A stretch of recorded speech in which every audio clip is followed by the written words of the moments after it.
Bonjour à tous, nous sommes heureux d'accueillir sur ce plateau Marie-Armelle Beaulieu pour un entretien spécial. Bonjour Marie-Armelle. Bonjour Étienne. Vous êtes rédactrice en chef du magazine Terre Sainte Magazine depuis 18 ans. Vous vivez en Terre Sainte depuis 25 ans, vous allez nous en parler. Merci d'avoir accepté notre invitation parce qu'on sait que la parole n'est pas évidente, elle est même difficile dans le contexte actuel après les attaques terroristes du Hamas dans le sud d'Israël le 7 octobre dernier, la réponse israélienne, les actions menées notamment sur le territoire palestinien de Gaza. Peut-être pour commencer cet entretien, on a envie d'en savoir plus sur Terre Sainte Magazine pour ceux qui ne sont pas abonnés. Alors Terre Sainte Magazine a 103 ans. C'est un magazine qui a été créé par les franciscains qui sont présents en Terre Sainte depuis plus de 800 ans. Et au moment où les pèlerinages ont commencé à se développer vers la Terre Sainte, ils ont voulu créer ce lien entre ceux qui étaient venus en pèlerinage et la Terre Sainte, dont Paul VI dira plus tard quel est le 5e évangile.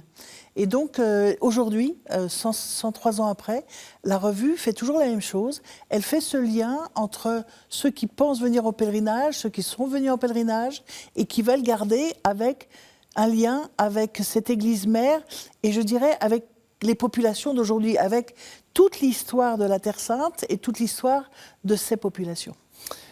On en vient au 7 octobre. L'année dernière, vous avez vécu des crises en Terre Sainte, des conflits, des tensions, des guerres, la réalité de la vie au quotidien. En quoi ce qui s'est passé le 7 octobre était différent pour vous? C'est différent dans l'ampleur. Et je pense qu'il y a quelque chose qu'il faut remettre en perspective. Ce sont les chiffres, si vous le permettez.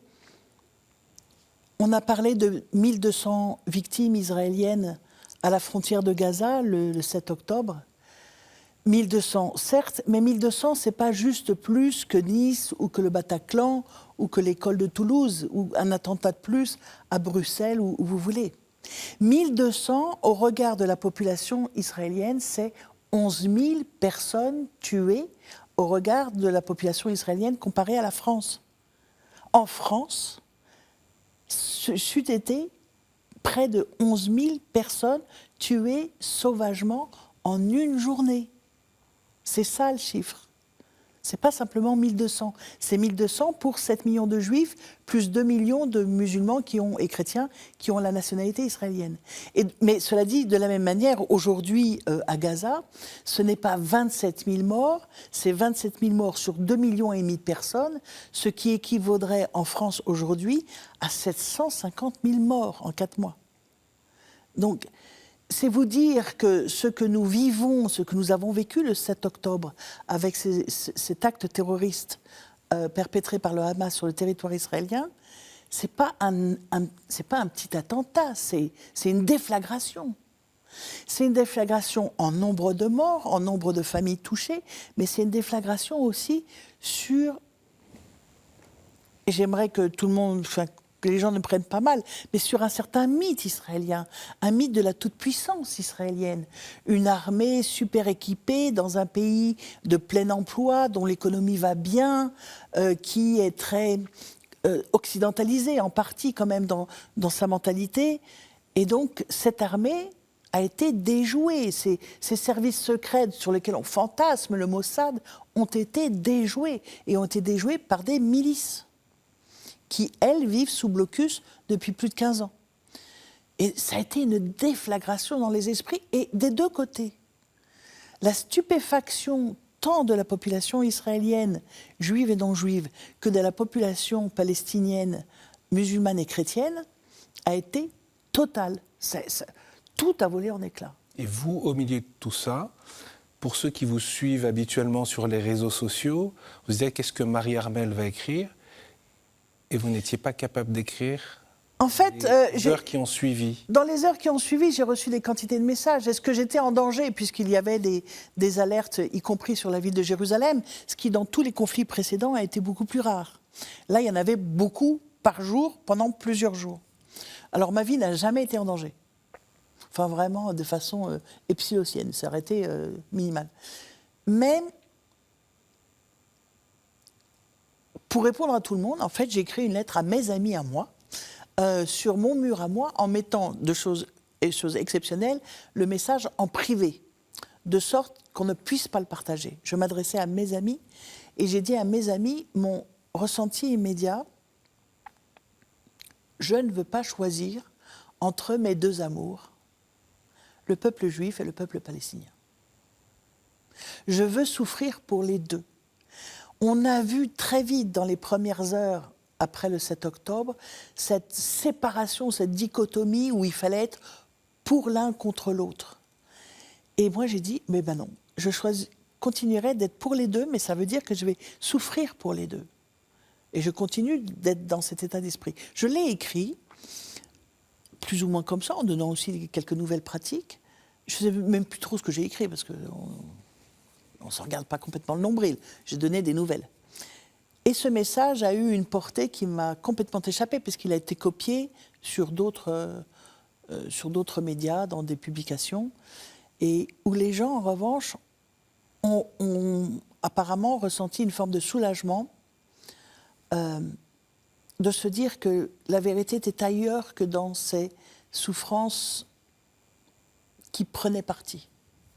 Et pour le magazine et pour notre travail journalistique, ça a été ensuite le fait que je me sois délivrée à titre personnel de ce message, que je l'ai posé sur noir sur blanc. Ça m'a permis, comme rédactrice en chef d'un média chrétien qui est en Terre Sainte aujourd'hui, basé à Jérusalem, ça m'a aidé à discerner ce que nous allions dire et faire. Oui, parce qu'il y a le déferlement de la violence, la spirale de la haine qui se met en route, dont vous avez été le témoin. Oui. Et puis surtout, il y a eu trop d'informations. Enfin, on a été noyés, vous et nous à plus forte raison, nous avons été noyés sous les informations.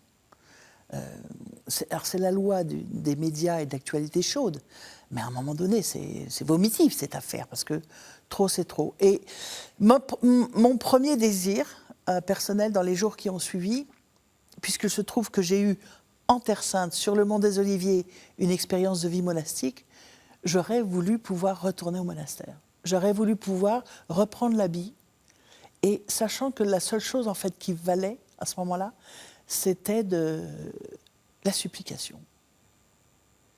La prière, la pénitence, la supplication et l'action de grâce, parce que j'ai eu le sentiment que toutes les lumières se sont éteintes. Enfin, beaucoup d'entre nous. On s'est retrouvés tout d'un coup dans une noirceur humaine incroyable. Et puis, le cardinal Pizzaballa a dit ça le samedi soir. De Jérusalem, oui. Oui, le soir où il a découvert, il était en Italie, le soir où il a découvert l'immensité de l'horreur, il a eu cette parole. Pour reprendre souffle, il a fallu que je fasse silence et que je revienne à l'essentiel. À Jérusalem, le tombeau est vide, le monde est sauvé. Le Christ a déjà sauvé le monde. Donc, retourner à cette base-là de notre foi, pour, à partir de là, à partir de cette conviction du salut du monde, se demander comme chrétien, comment vais-je vivre dans la noirceur en vue de révéler le royaume. Il y a une décision que vous prenez pour Terre Sainte Magazine, et je souhaiterais que vous nous l'expliquiez. C'est comment traiter cette situation, parce que c'est aussi le propre de votre activité journalistique du magazine. Terre Sainte Magazine, c'est un magazine papier qui paraît 6 fois par an. Mais il a aussi une vitrine qui est un site internet sur lequel nous donnons 3-4 articles par semaine d'actualité de la Terre Sainte. Eh bien, ce site internet a décidé de faire silence.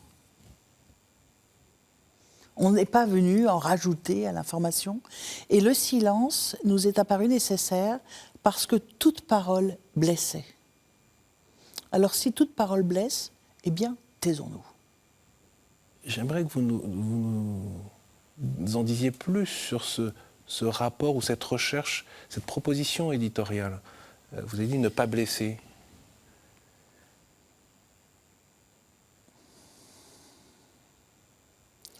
Si je laissais libre cours à ce cri intérieur qui est le mien et que je comprime depuis des mois, je partirais dans une logorée incroyable. Mais ce que vit Marie-Armelle, ce que pense Marie-Armelle a en fait un intérêt très relatif. La question, c'est la personne qui va entendre, comment ça va l'aider ? Comment ça va la rejoindre ? Dans quel état d'esprit ça va la rejoindre ? Et dans quel état d'esprit est-ce qu'elle est capable d'entendre ce que j'ai à dire ? Petit à petit, nous avons repris la parole en nous concentrant sur les conséquences pour la communauté chrétienne. La fermeture de la ville de Bethléem, la fin des pèlerinages, enfin l'arrêt brutal des pèlerinages, donc ces événements-là. Et puis sur la revue, la question s'est posée, je devais faire un numéro, donc il a fallu casser des pages, comme on dit, et la question s'est posée, qu'est-ce qu'on va écrire ? Je savais que fin novembre, on allait rentrer dans le temps de l'Avent, et donc il fallait rejoindre nos lecteurs qui eux aussi allaient rentrer dans le temps de l'Avent, et nous avons fait le choix d'interviewer des chrétiens qui vivent dans les territoires palestiniens, à Jérusalem ou dans l'État d'Israël, pour leur demander dans quel état d'esprit vous apprêtez-vous à vivre le temps de l'Avent. Et ce message, en partie inaudible, presque crucifiant, qui nous fait dire pendant tout le temps de l'Avent qu'on attend le prince de la paix. Avec cette proximité physique, géographique, oui, de Bethléem, du lieu de la naissance du Christ. Et puis cette réalité que moi qui demeure à 9 km de Bethléem, je ne pouvais pas y aller, parce que Bethléem a été bouclé. D'ailleurs, je n'ai pas pu y aller la nuit de Noël. Enfin, quelques personnes ont pu y aller. C'était tellement compliqué pour moi que j'ai fait le choix de ne pas y aller. À 9 km, c'est dingue. Mais donc, attendre le prince de la paix quand on est dans ce cataclysme dans lequel nous étions entrés et dans lequel nous étions encore, et nous sommes encore, 5 mois après. C'était, et je vous le dis, c'était presque crucifiant.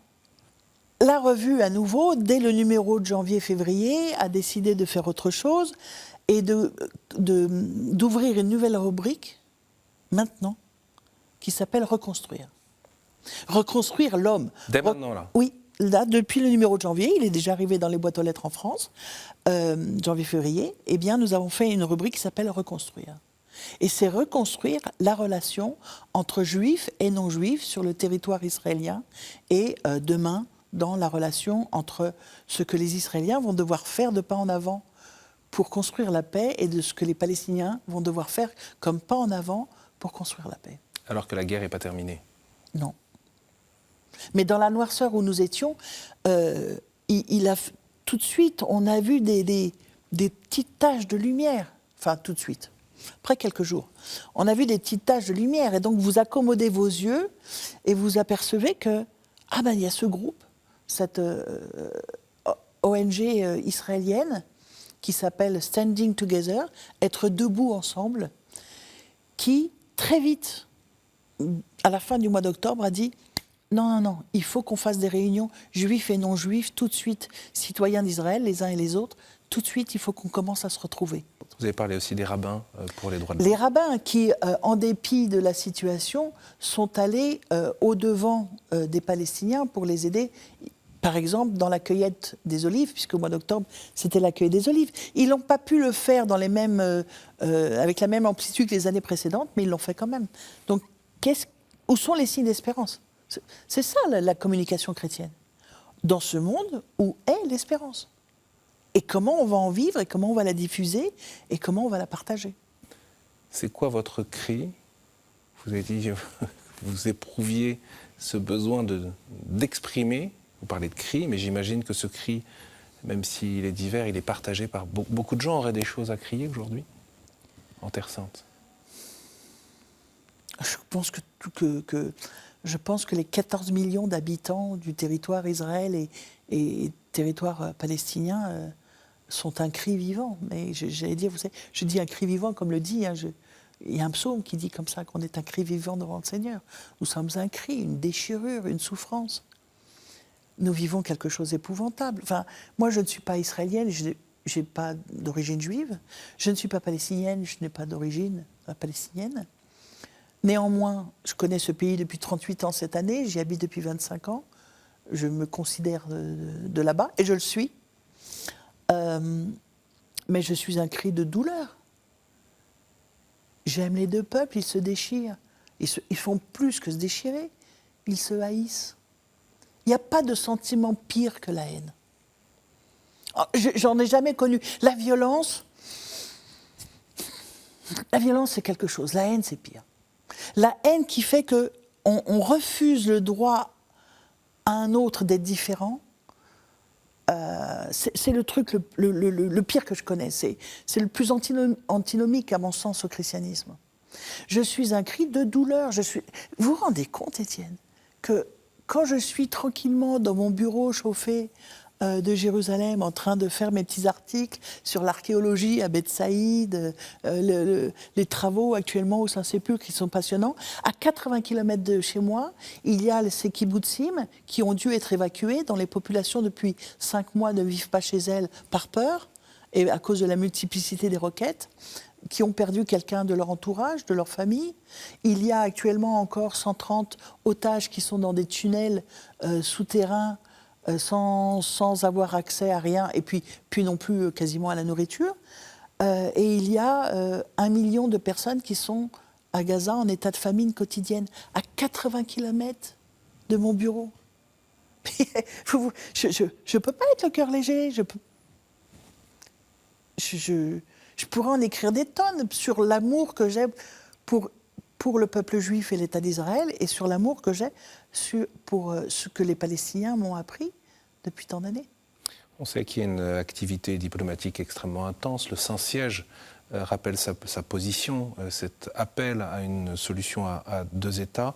Vous parliez tout à l'heure du patriarche latin de Jérusalem, le cardinal Pizzaballa. Il dit dans cette lettre de fin octobre, il faut du courage pour pouvoir exiger la justice sans cracher la haine. C'est sur la croix que Jésus a gagné, pas les âmes, pas par les armes, pas par le pouvoir politique, pas par les grands moyens, pas en s'imposant, mais par amour. C'est quoi la vocation des chrétiens? Et ils sont peut-être aussi divers dans leur sensibilité, dans leur approche, leur compréhension, mais pour vous, quelle est la vocation des chrétiens sur cette terre sainte? Alors en fait, il se trouve que nous avons une mosaïque extrêmement compliquée de chrétiens. Nous avons des chrétiens qui sont de culture palestinienne et qui vivent dans les territoires palestiniens. Nous avons des chrétiens qui sont de culture palestinienne mais qui ont la nationalité israélienne. Nous avons des chrétiens qui sont d'origine juive.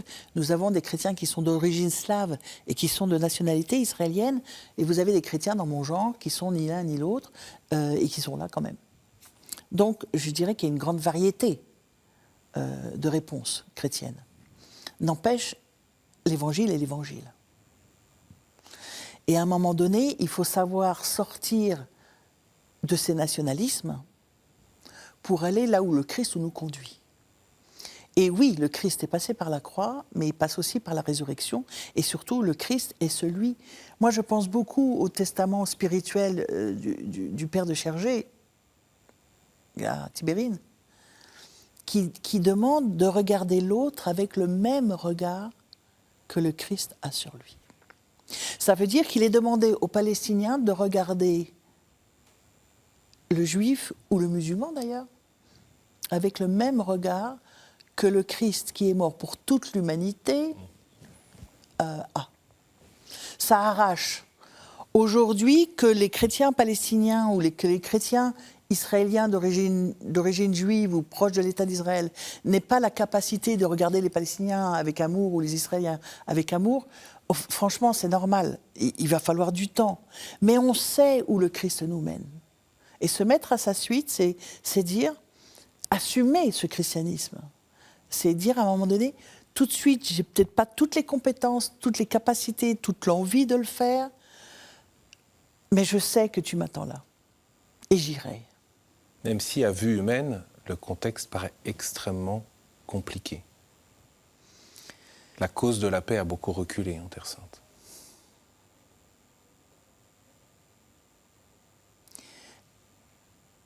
Oui. Et Et je ne voudrais pas que ce soit mal interprété, mais ce pays était en état de non-paix depuis 75 ans, cette année, en 2023. L'État d'Israël fêtait ses 75 ans. Et on ne peut pas dire qu'il y avait la paix, puisque l'histoire de la paix, c'était d'avoir 2 États. Ben, il n'y en avait pas. Mais en revanche, donc, la situation israélo-palestinienne passait complètement maintenant sous les radars de la médiatisation. Ce qui est arrivé est épouvantable.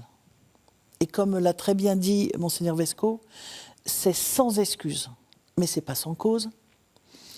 Et en revanche, ça vient de redistribuer les cartes.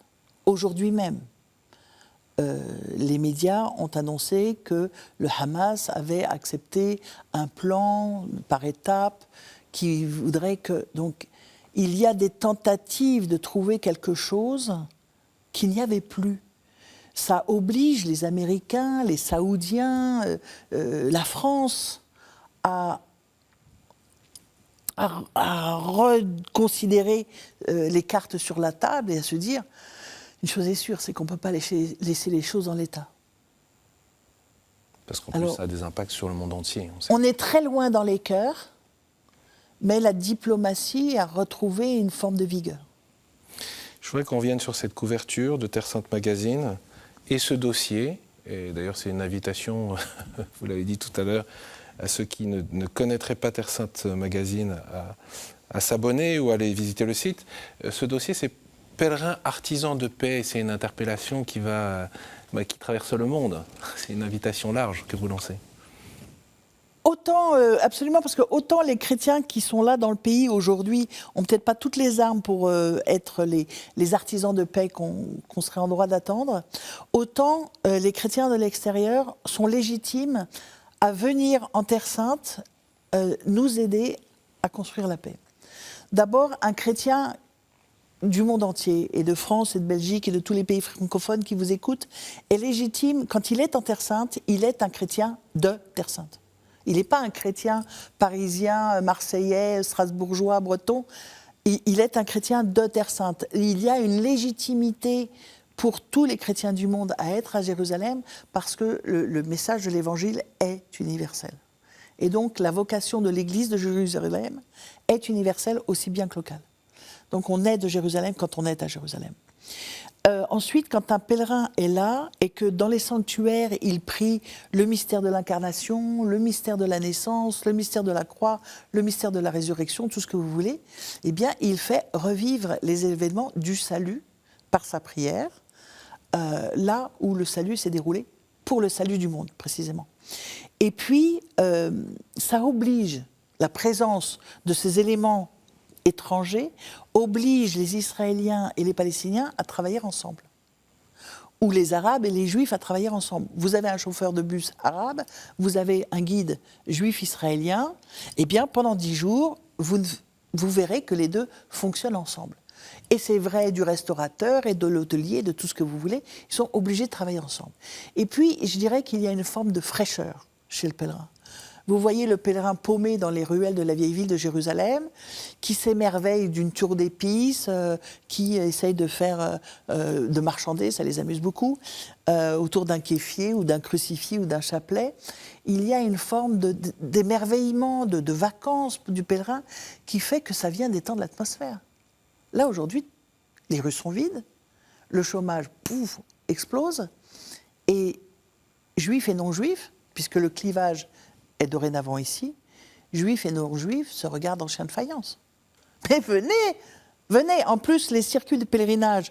Les conditions sont réunies pour venir en pèlerinage?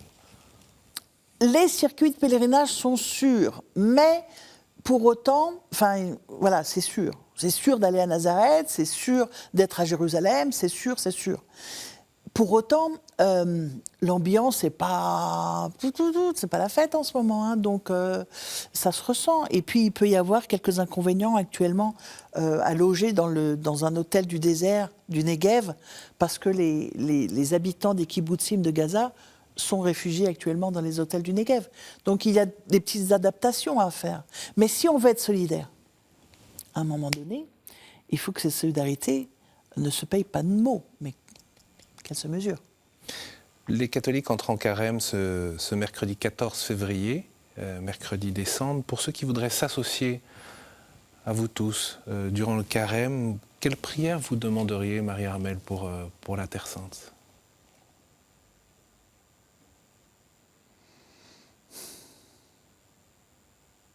Je demanderais aux chrétiens qu'ils prient pour que les habitants de toutes les religions qui sont en Terre Sainte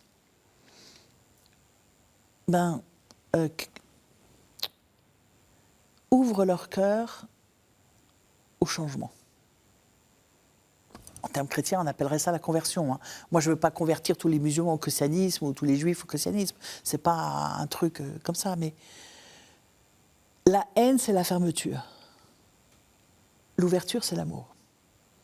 Et s'il y a une ouverture, on trouvera les chemins de la paix. Mais pas ce durcissement actuel. Convertissez-vous et croyez à l'Évangile est une des phrases phares du mercredi des Cendres. Convertir, c'est vraiment se tourner vers. Il faut que les Israéliens et les Palestiniens arrivent à se tourner vers, alors qu'aujourd'hui, ils veulent s'exclure. Il faut vraiment prier pour ça. Merci beaucoup, Marie-Armelle, de nous avoir accordé cet entretien. Je peux signaler que votre parole, elle est rare, pas à travers vos écrits, mais dans le témoignage. Et merci beaucoup pour votre confiance et ce témoignage que vous partagez avec les téléspectateurs, les auditeurs de KTO. Je renvoie volontiers au site de Terre Sainte Magazine, terresainte.net.